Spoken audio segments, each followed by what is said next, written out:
Hey everyone, welcome back to the channel. I am Sassy TCG. In the last video, we talked about what Pokemon trading card game is and why millions of people collect it around the world.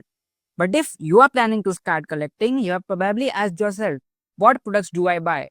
What do all these rarities mean? How do people know the value of a card? Don't worry. In this video, I will explain everything in a simple way so that by the end, you will understand the basics of Pokemon card collecting. So let's start with different Pokemon products you can buy in India. The most common product is a raw card. A raw card simply means the card is not graded or sealed inside a protective slab. It's just the card itself, usually kept inside a sleeve or a top loader. Next are slab cards. These cards are professionally graded by companies like PSA, Beckett, CGC, and TAG. The grading company checks the card's centering, corners, edges, and surface, then gives it a score from 1 to 10.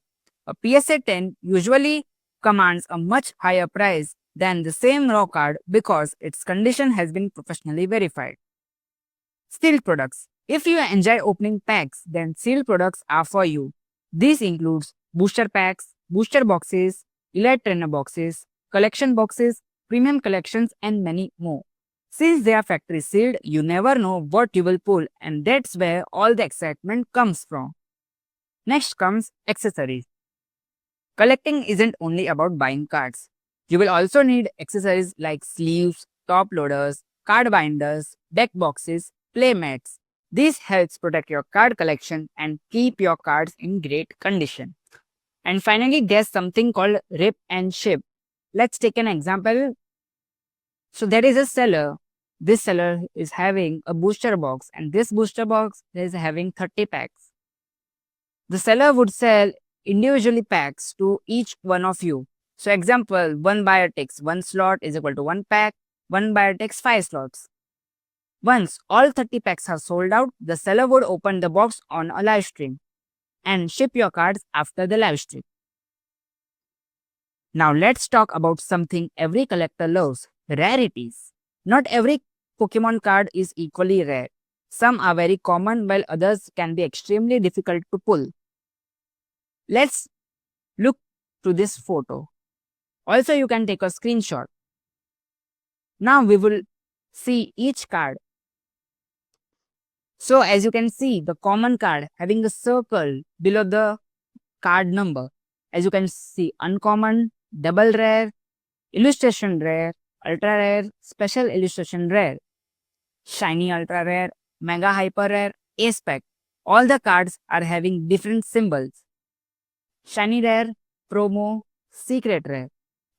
As you move higher in rarity, the cards generally become harder to pull and are often more desirable among collectors. Pokemon cards are printed in many languages around the world. The most common ones you will find here are English, Japanese, Korean, and Chinese. In India, the most two popular markets are English and Japanese. Japanese cards usually have excellent print quality and are often released before English sets. English cards generally have a larger international collector base.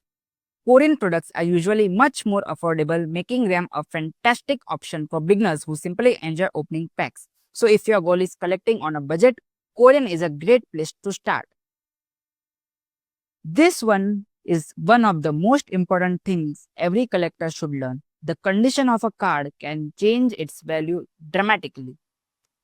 So, a mint card looks almost flawless. No scratches, no whitening, sharp corners, perfect corners, clean edges. It looks almost exactly like it came straight out of a factory. Next comes near mint.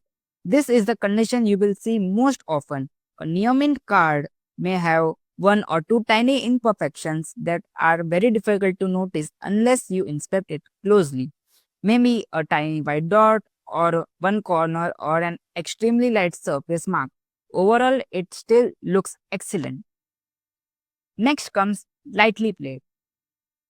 Now we start seeing visible wear, light whitening around the edges, a few scratches, small signs that the card has been handled. From the front, it still looks good, but the back usually shows some wear. Next comes moderately played. A moderately played card has much more noticeable damage, multiple scratches, edge wear, whitening, maybe even small dents or slight bends. It's still perfectly collectible, but definitely no longer considered premium condition. Next comes heavily played.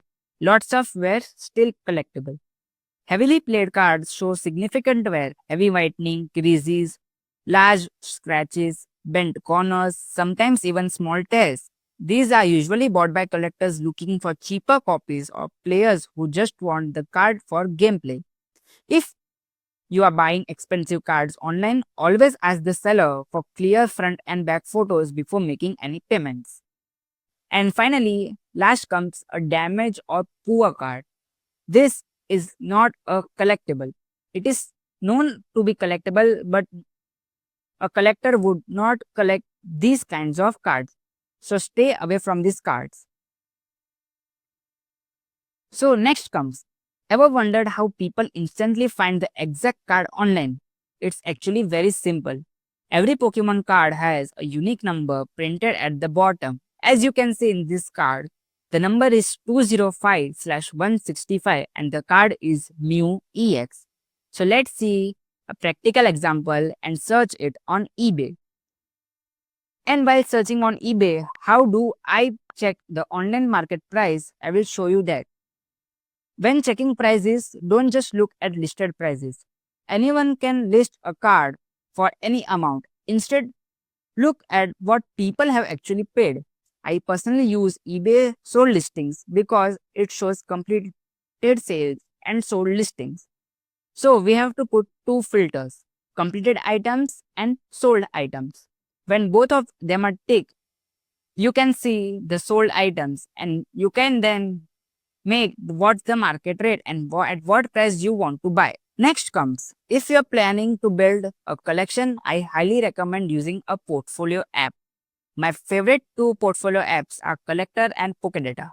Both let you add your collection, track your portfolio value, monitor price changes, see how much your collection grow over time. Personally, I use Pokedata because it even supports prices in Indian rupees, making it much more convenient for collectors in India. So you are one step closer to becoming a Pokemon collector. So that's everything you need to know before starting a Pokemon card collection.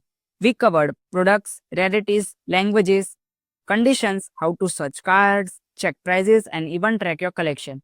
If you found this video helpful, don't forget to like the video, subscribe to the channel, and share it with someone who's just getting into Pokemon cards. And in the next video, we will answer one of the biggest questions every beginner has asked. Where can you buy 100% genuine Pokemon cards in India and how do you avoid getting scammed? Trust me, you don't wanna miss that. See you in the next video. Catch you later. Bye.